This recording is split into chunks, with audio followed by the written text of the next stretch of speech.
What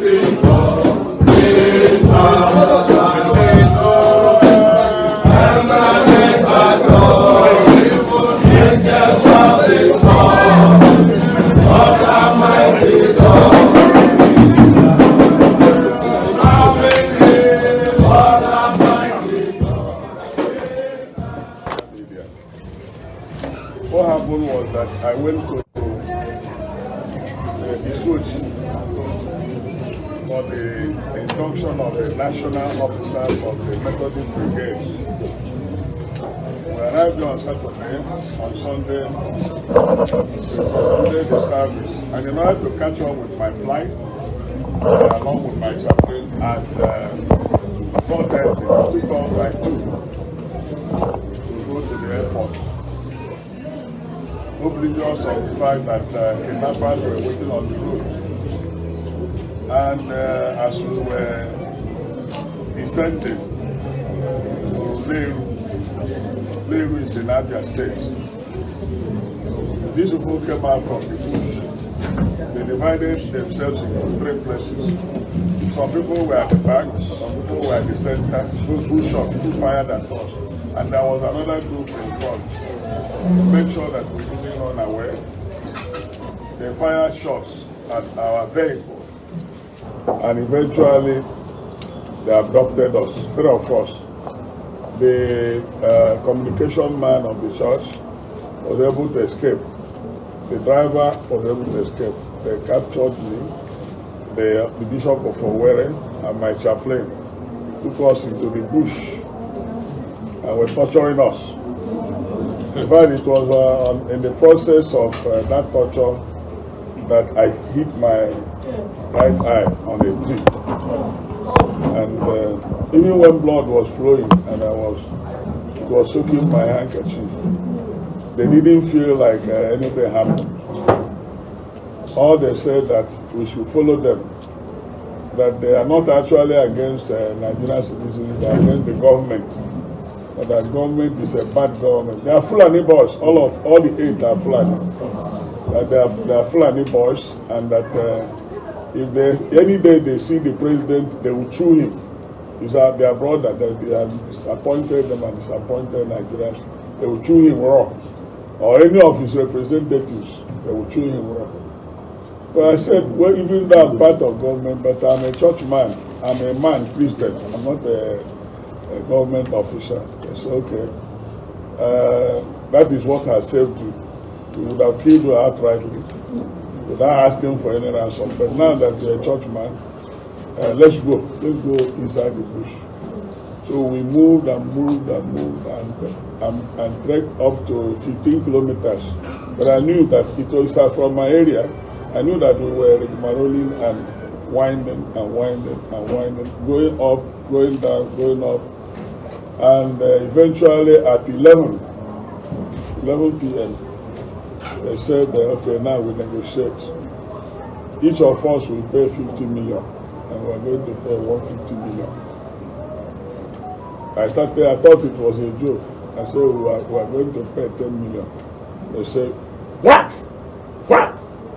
Don't say that. They lifted up their knife to cut me. I said, please hold on. They said, we are not going to change. They're going to pay us 150 million. Eventually, they said, okay, because you are a father. And these boys are between 18, the leader is about 35 years. I told them, all of you are younger than my own daughter and even my son. You are younger than them. I'm supposed to be your father. Say, we know. That's why we are not very harsh with you. Otherwise, not even outside. So they now say, okay, Oga, let us tell you what we will do. By then, they have taken my Episcopal ring because it's gold plated. They've taken my wedding ring. They've taken this thing. They said, and they took all, ransacked our bag and took all the money. They said, okay, do you know what we will do? Pay us 100 million. It's not negotiable. If you talk, we shoot you, kill you, and forget about the money and kidnap others. I said, okay, we will pay you 100 million. So they said, after some time, they said, where is the money? I said, this is Sunday night now. How can we get money this night? And you know that there's this seat at home in Igbo land. You can't afford the money now. Be patient till morning. We make contacts. Then we make contacts within and around Imo and Abia. Make contact from our SOC. My wife's line was not good, so I knew she must have been very depressed and confused. So eventually I was able to get her. I told her my life, nothing had happened. I told my wife I'll be released, but it's a matter of time. And she told me she had already gathered people to pray. So they were praying. Now, at the time they said, we are delaying them. My bishop of Owerri, they laid him on something, and somebody raised knife, that they are going to cut off the head. Now the blood will spill on me, and then I'll know they are serious. The other one pointed to me and said, don't kill, you need money, we will raise the money for you. So, but the irony of it, what paid me most was where they were situated. The soldiers, all of Fulani extraction, Nigerian soldiers, they were there at Lomara Junction. And these boys were going behind them. Meanwhile, they kept their cows somewhere, numbering about 200, somewhere, down, with some people, and they're all together. People were taking care of the cows, but they were, parading us in the bush, until finally they settled somewhere. They said, when are you bringing the money? I said, by 12 noon, I will call the people I contacted whether the money had been raised. And I called them. They are gathering the money, and they had it. They said I will use my phone to talk, that they can't use their phone. They don't want to be tracked. So if I use their phone, the security forces will track them down. Then I used my phone. I negotiated. I told my people, they said we are raising money. Somebody mentioned we have raised 30 million. I said, SOC, please, any money in the office. Life is more important than money. Yes. Transfer it to a certain account. Let's pay them that 100 million. And eventually, by 3 p.m., they say, call your people. Pick the phone, said, we have raised 130 million. I said, please, give them 100 million. And the package, they said, their leader said, package the money. Their leader was born in Igbo land. So born from Sudan, but the parents had died. He was born in Igbo land. She said he was born around Omai, Hamuzuku, where the father was a cow dealer. Cow. So the boy understood the if you involve police or soldiers or DSS, we will kill you because our life will be at risk. We kill you first. He said, down there, don't see that God. There are 7 decomposing bodies there. In fact, we cut off their head. They are there. So if you like, but we are perceiving the order of killing the human beings. So they said, cooperate. So the man, the anchor man, I told him, what we may do, please talk to the man. The man said, go and buy 5 Ghana must go, big ones, put 20 million into 5. Bring it to somewhere, we'll come and take it. Then he said, that we should be here with 2. 2 of them, one was like this one. They pointed gun at us. They said, if the Oga said shoot, if we disappoint them, or if we account any bundle of the money and it's not up to 10 million, they will kill us. So they will count it 20 million into 5, and then they will tell them to release our phone. They say, Oga, where we don't want to release your phone is, when we don't want to hold your phone, they will use it to track us. So take your phone. Well, we were there. At the time, they said, around 5:30, the youngest boy, who I think is younger brother to their commander, said, Oga, congratulations, you are free. You can go now. You have got our money, you can go. Let me show you the road. They took us to old road where they wrote welcome to Imo and goodbye from Abia. You know, we share boundary, old road to Isochi. Then they say, you know this road? I said, I don't know. I pretended because it's my village. Ihube is my village. I said, I don't know the place. They say, follow this road. You get to somewhere. You will see people there. So I followed the road. We followed the road 3 of us until we saw people. But what pains me most is that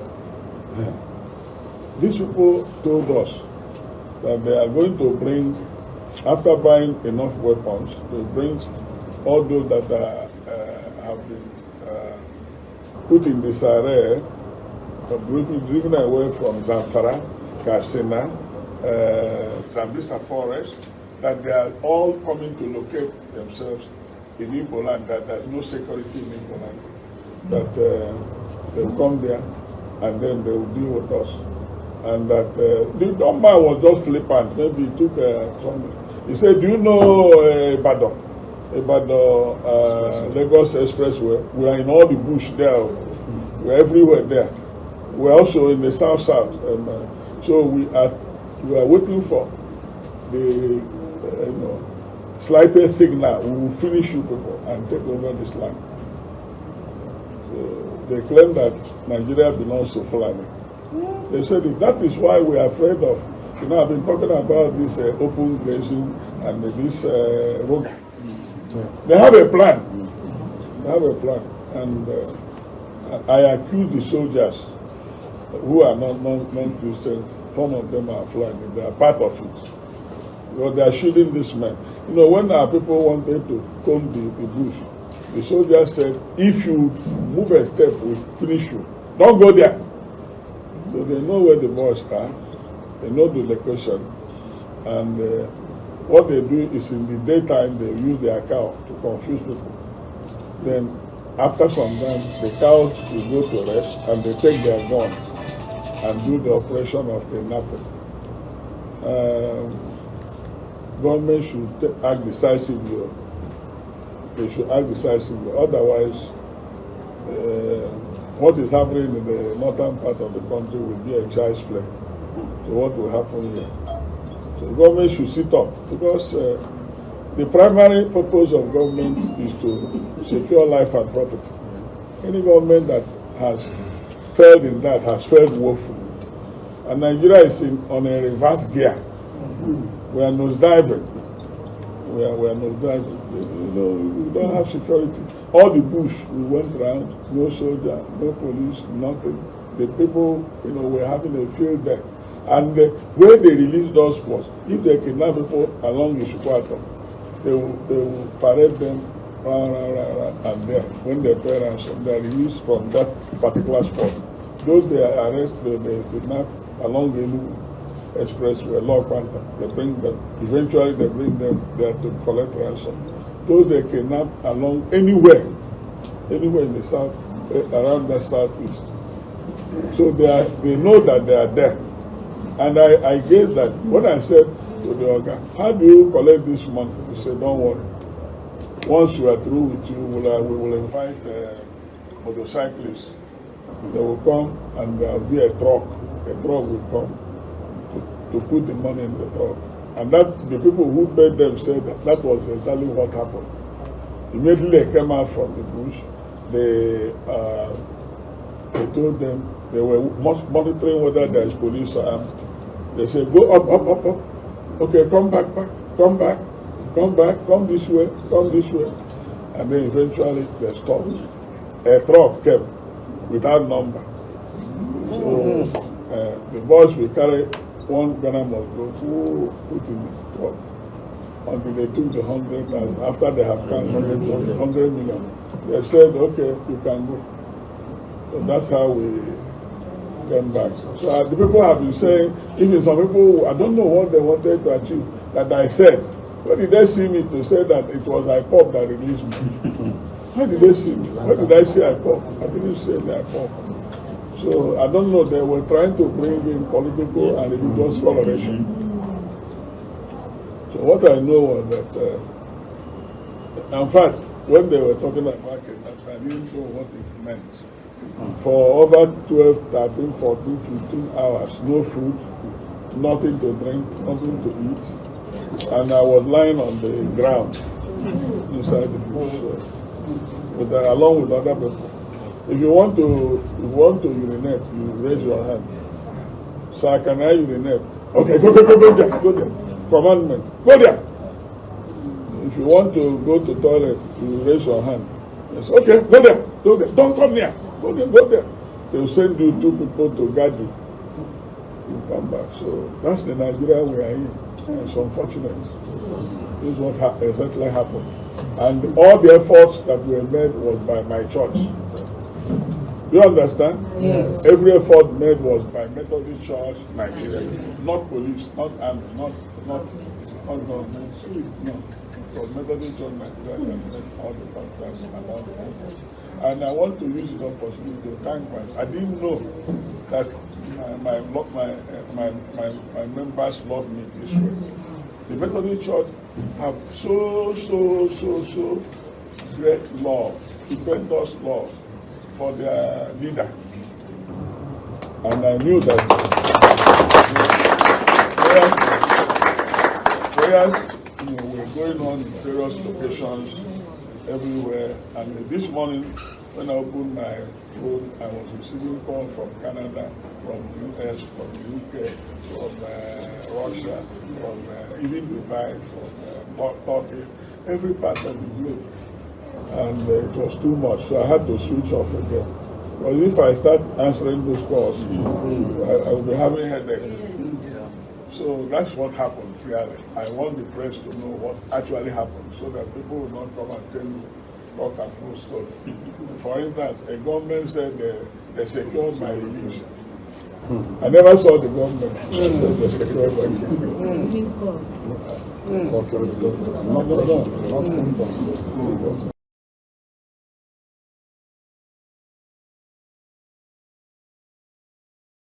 Hi everyone, the Fatherland Group is a global network of Nigerians armed with a deep understanding of our past, present, and our future. Please like, follow, share our YouTube channel. Subscribe. Subscription on YouTube is actually free, so please do that and turn on your notifications. That way you'll be the first to know whenever we share new content. To learn more, please log on to the fatherlandgroup.org. fatherlandgroup.org. Thank you.